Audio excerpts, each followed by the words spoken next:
中央总预算案也靠伫立法院，只领传出 T-Pass 行政院通勤月票，可能是无经费通用啊。这公路局表示，讲目前无备案，如果1月底呢，20县市可能拢无经费。也若双北桃园打算用其他经费先来谈，不过高雄含台南是评估了后，家己的预算敢若会当搁再冻1个月尔。捷运列车进站，可以看到上下车的旅客是非常的多。其实大众运输呢，已经成为许多通勤族现在必备的交通工具。不过却传出 T-Pass 行政院通勤月票的经费可能面临断炊，还是会有吧。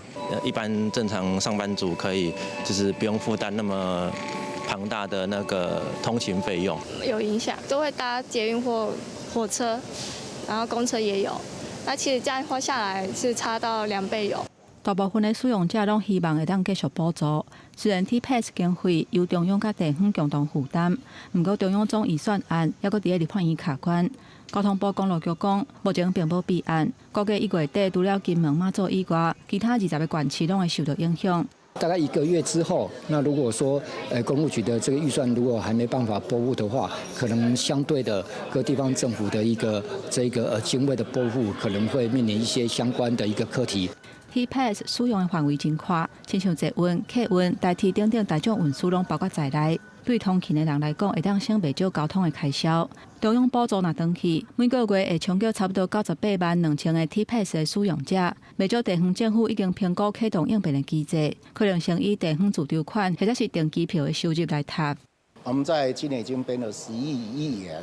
面对中央预算迟迟没有下来，我们会先行动之，按照预算法。因为今年 T-Pass 又新开创了新的路线，而且又有新的这个组合，所以都不能够原力来办理。